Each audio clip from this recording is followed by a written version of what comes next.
Hi guys, मैं नवीन आपके अपने परिवार गुरुकुल एजुकेशन यूट्यूब चैनल पे आप सभी का हार्दिक अभिनंदन है। हम लोग आज से इकोनॉमिक्स को स्टार्ट करने जा रहे हैं और ये जो इकोनॉमिक्स है ये क्लास टेंथ का इकोनॉमिक्स है, जिसमें जो है पहला चैप्टर है आपका जानिएगा अर्थव्यवस्था या अर्थशास्त्र का परिचय। तो सबसे पहले हम लोग इसमें जानेंगे कि अर्थशास्त्र क्या होता है। अर्थशास्त्र का मतलब है कि कोई भी टोला हो या कोई भी समाज, जैसे आप किसी भी समाज में रह रहे हैं या किसी भी क्षेत्र के एक छोटे से टुकड़े में रह रहे हैं, तो उसमें बहुत सारे व्यक्ति निवास करते होंगे। जैसे आपका अपना एक गांव है तो उस गांव में जो है बहुत सारे व्यक्ति होंगे, लेकिन उन गांव के व्यक्तियों में से सिर्फ हम लोग एक व्यक्ति कि अगर आर्थिक क्रियाकलाप और गतिविधियों का अध्ययन करते हैं तो आपका क्या कहलाता है, तो वह आपका कहलाता है अर्थशास्त्र। यहां पे गौर कीजिएगा कि जब किसी समाज, टोला या मोहल्ला में रहने वाले एक व्यक्तियों के आर्थिक क्रियाकलाप या गतिविधियों का अध्ययन किया जाता है तो वह क्या कहलाता है, अर्थशास्त्र। आर्थिक गतिविधियां क्या होती है, अब एक आपको जो है ये नया शब्द मिला होगा, आर्थिक गतिविधियां क्या होती है।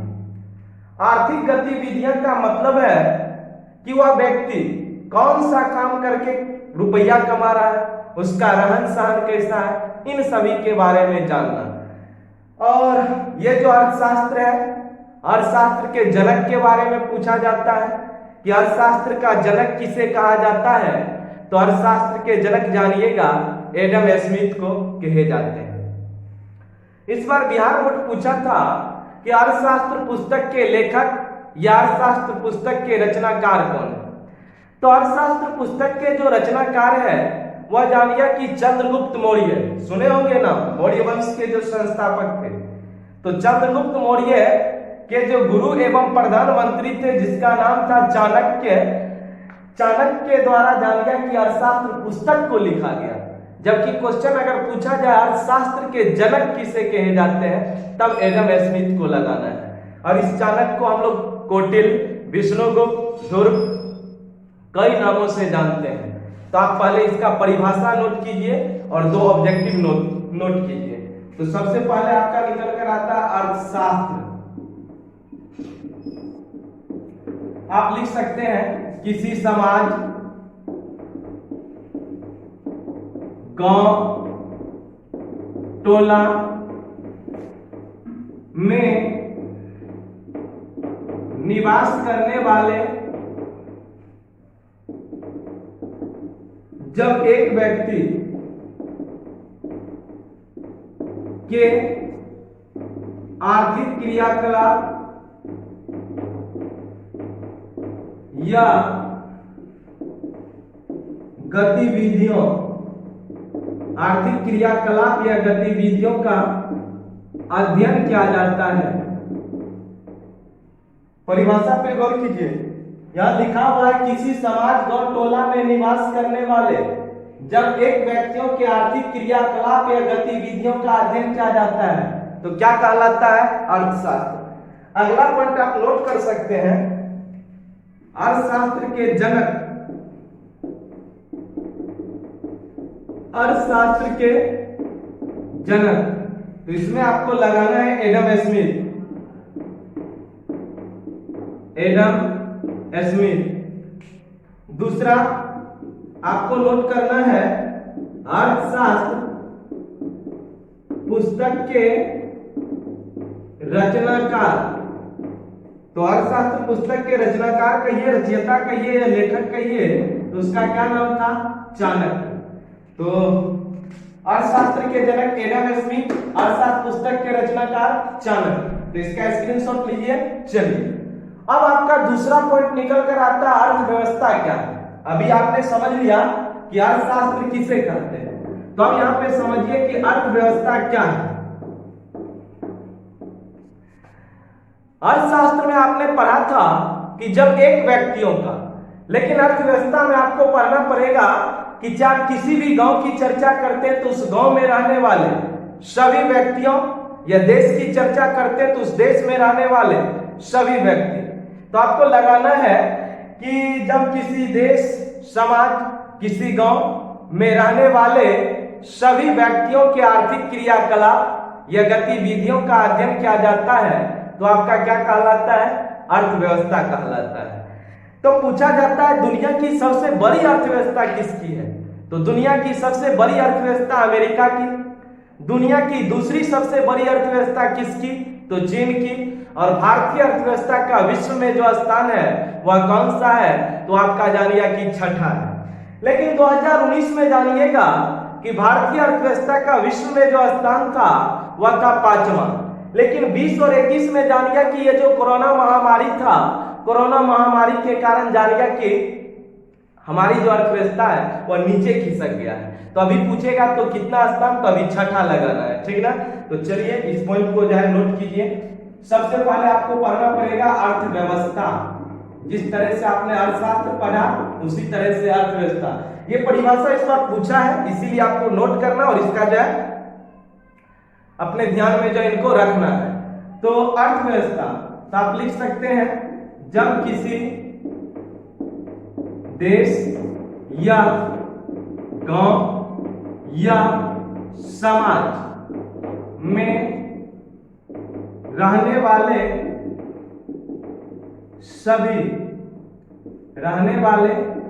सभी व्यक्तियों के आर्थिक क्रियाकलाप या गतिविधियों का अध्ययन किया जाता है तो उसे हम लोग क्या कहते हैं? अर्थव्यवस्था कहते हैं। एक परिभाषा आप लोग और नोट कर लीजिए, आर्थिक क्रियाकलाप क्या होता है? आर्थिक क्रियाकलाप तो आप लिख सकते हैं एक ऐसी क्रियाकलाप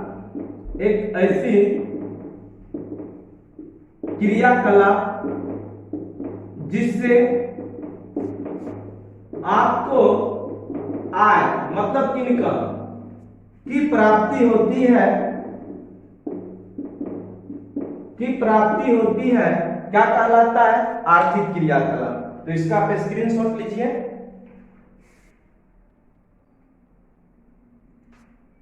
चलिए स्क्रीनशॉट ले लिए होंगे। आइए अब हम लोग जानते हैं कि दुनिया की सबसे बड़ी अर्थव्यवस्था। 3 पॉइंट आपको जो है ध्यान में रखना है। तो पहला पॉइंट यही कि दुनिया की सबसे बड़ी अर्थव्यवस्था, दुनिया की सबसे बड़ी अर्थव्यवस्था किस देश का? तो ये USA, United state of America, या इसको आप लिख सकते हैं संयुक्त राज्य अमेरिका या अमेरिका।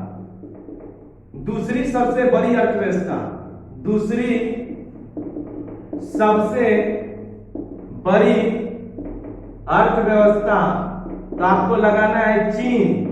और पूछेगा भारतीय अर्थव्यवस्था का विश्व में कौन सा स्थान है? भारतीय अर्थव्यवस्था का विश्व में स्थान तो अभी प्रेजेंट टाइम में कौन सा स्थान है? छठा स्थान है। देखिए दुनिया की सबसे बड़ी अर्थव्यवस्था यूएसए, दूसरी सबसे बड़ी अर्थव्यवस्था चीन, और भारतीय अर्थव्यवस्था का विश्व में कौन सा स्थान है? तो भारतीय अर्थव्यवस्था का विश्व में जो है छठा स्थान है। तो इसका स्क्रीनशॉट लीजिए।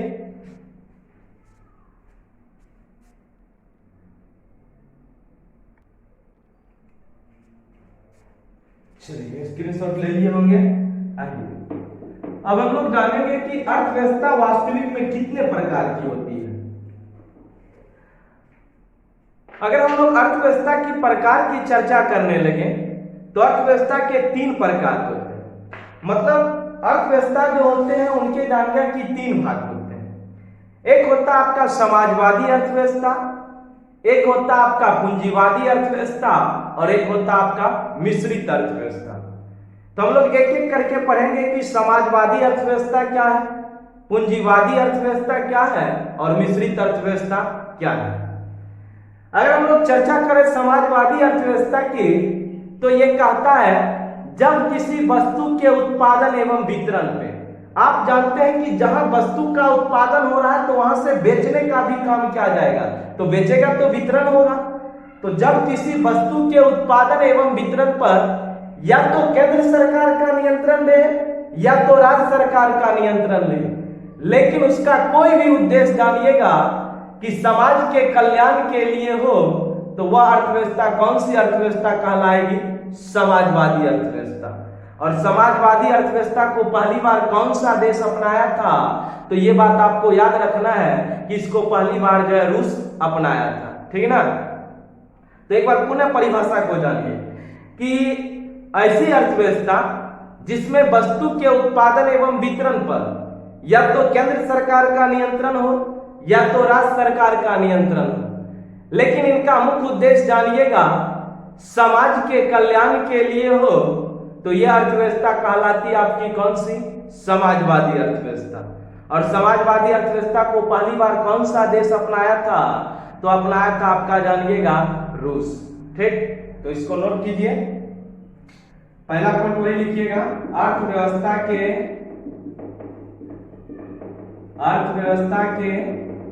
3 प्रकार होते हैं। अर्थव्यवस्था के कितने प्रकार होते हैं? तो 3 प्रकार होते हैं। कौन कौन सा?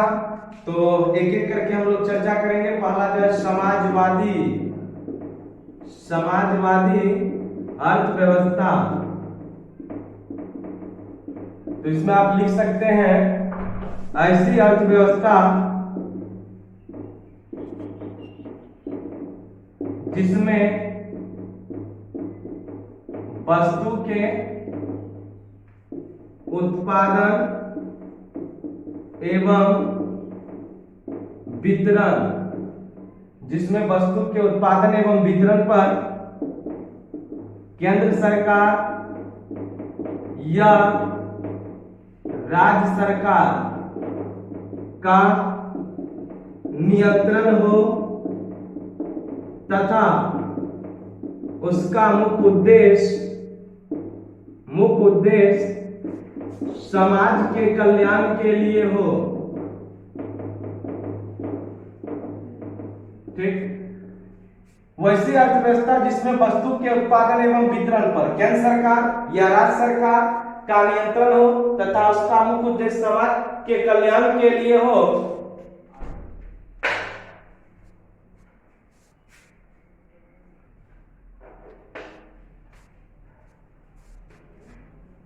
केंद्र सरकार या राज्य सरकार का नियंत्रण हो और उसका मुख्य उद्देश्य किसके लिए? समाज के कल्याण के लिए हो। ऐसी अर्थव्यवस्था को कौन सी अर्थव्यवस्था कहेंगे? ऐसी अर्थव्यवस्था को जानिएगा समाजवादी अर्थव्यवस्था कहे जाते हैं। अब ऑब्जेक्टिव में आपसे पूछता है कि समाजवादी अर्थव्यवस्था को पहली बार कौन सा देश अपनाया था? तो समाजवादी अर्थव्यवस्था को पहली बार जो है वह जो है रूस अपनाने का काम किया था। तो इसको आप नोट कर सकते हैं। चलिए ऑब्जेक्टिव इसका लिख लीजिए, उसके बाद जो हम लोग चलेंगे दूसरी अर्थव्यवस्था पर। तो पहला वही ऑब्जेक्टिव, समाजवादी अर्थव्यवस्था को रूस पहली बार अपनाया था, ठीक हो गया। चलिए दूसरा नोट कीजिएगा। दूसरा अर्थव्यवस्था आपका कौन सा आ जाता है? वो आ जाता है पूंजीवादी। चलिए ऊपर में ही लिख देते हैं, इसको आप नोट कर लीजिए।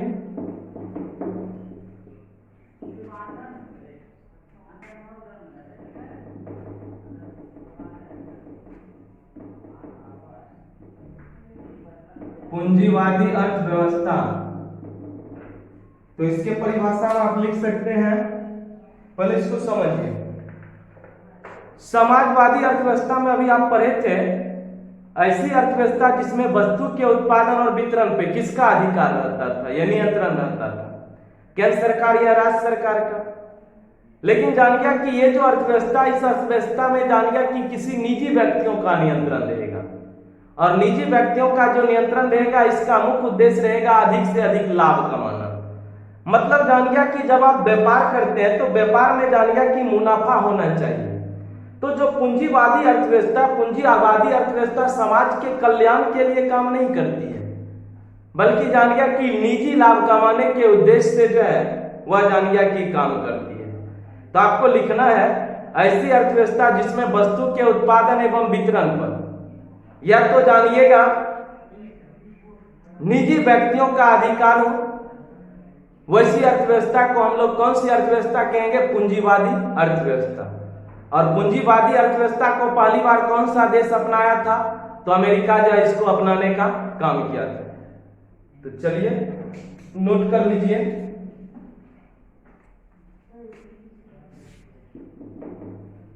वैसी अर्थव्यवस्था जिसमें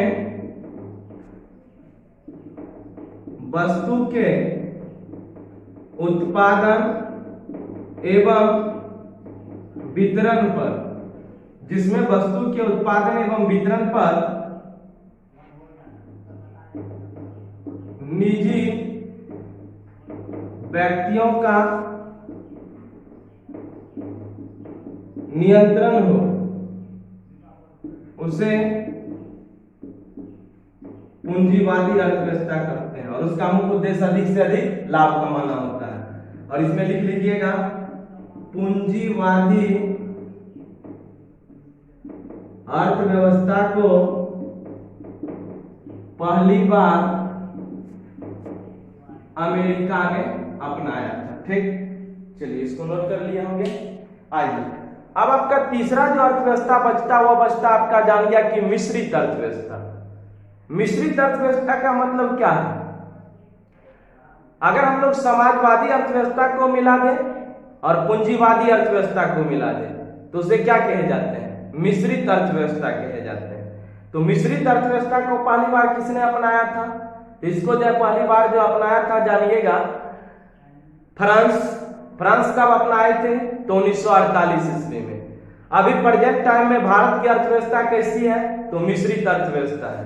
तो आप पहले मिश्रित अर्थव्यवस्था का परिभाषा लिखिए।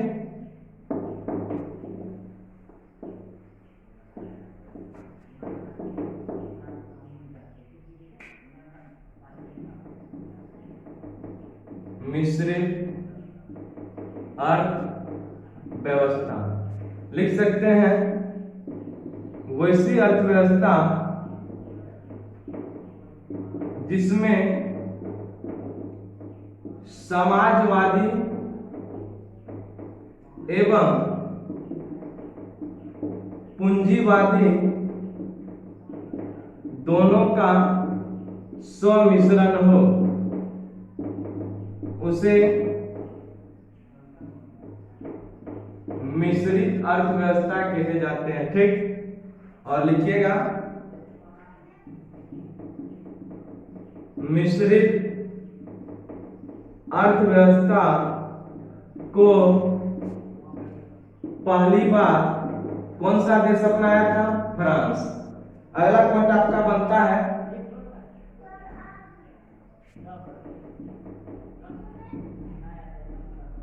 मिश्रित अर्थव्यवस्था को 1948 ईस्वी में प्रारंभ किया गया। ठीक, चलिए स्क्रीनशॉट लीजिए इसका।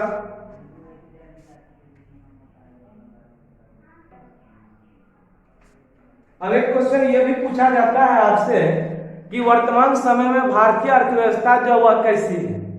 तो वर्तमान समय में भारत की जो अर्थव्यवस्था वह है मिश्रित। अभी आपने जाना कि मिश्रित अर्थव्यवस्था किसे कहते हैं? तो वैसी अर्थव्यवस्था जिसमें वस्तु के उत्पादन एवं वितरण पे केंद्र सरकार के साथ साथ निजी व्यक्तियों का भी नियंत्रण रहेगा, यानी कि दोनों का जो सम्मिश्रण है यह आपका क्या कहलाता है? मिश्रित अर्थव्यवस्था। और मिश्रित अर्थव्यवस्था को किसने पहली बार अपनाया था? तो फ्रांस। कब अपनाया था? 1948 में। और एक पॉइंट आप और नोट कर सकते हैं कि भारतीय अर्थव्यवस्था जो आ जाए मिश्रित अर्थव्यवस्था है। तो चलिए इस पॉइंट को नोट कीजिए।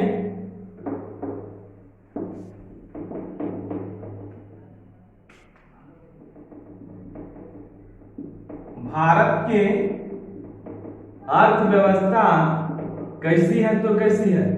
मिश्रित। चलिए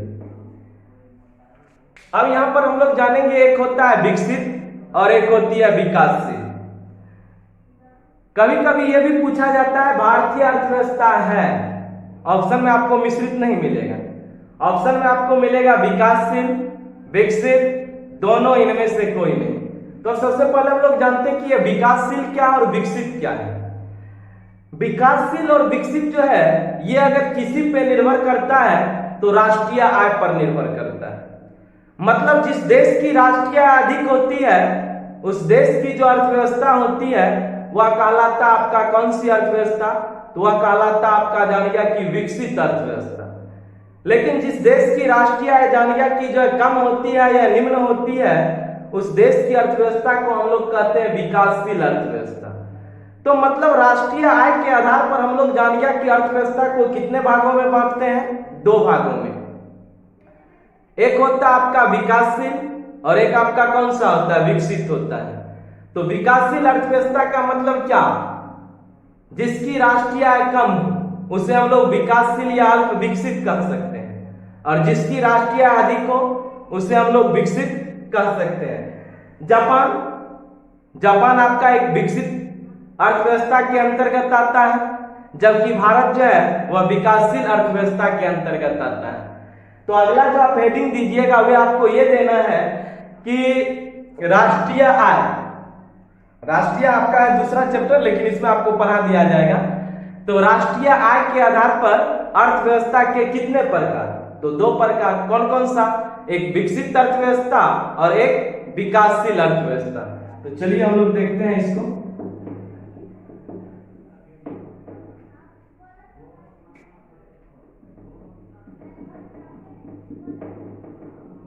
राष्ट्रीय आय के आधार पर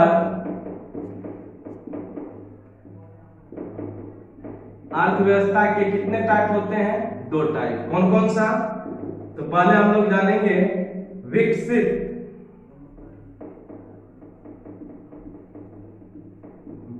अर्थव्यवस्था। समझिए, जिस देश की राष्ट्रीय आय अधिक होगा वह अर्थव्यवस्था कौन सी अर्थव्यवस्था कहलाएगी, विकसित अर्थव्यवस्था। तो जिस देश का राष्ट्रीय आय अधिक होता है उसे विकसित अर्थव्यवस्था कहे जाते हैं। चलिए दूसरा हम लोग नोट करेंगे विकासशील अर्थव्यवस्था। तो इसका स्क्रीनशॉट लीजिए। आइए हम लोग जानते हैं दूसरा विकासशील अर्थव्यवस्था। इसमें आप उसका उल्टा कर दीजिए, लिखिएगा जिस देश का राष्ट्रीय आय कम होता है उसे विकासशील अर्थव्यवस्था कहे जाते हैं। और आज का लास्ट पॉइंट आप लिख सकते हैं, भारत की अर्थव्यवस्था कैसी है, तो वह है विकासशील। भारत की अर्थव्यवस्था कैसी है, तो कैसी है, विकासशील। तो आज के लिए इतना ही। इसमें हम लोग जाने कि अर्थशास्त्र क्या है, अर्थव्यवस्था किसे कहते हैं, दुनिया में सबसे बड़ी अर्थव्यवस्था किसकी है, अर्थव्यवस्था के कितने प्रकार होते हैं, राष्ट्रीय आय पर इसे कितने भागों में विभाजित किए गए हैं। तो आज के लिए इतना ही, मिलते हैं हम लोग अगले एपिसोड में। तब तक के लिए बेस्ट ऑफ लक।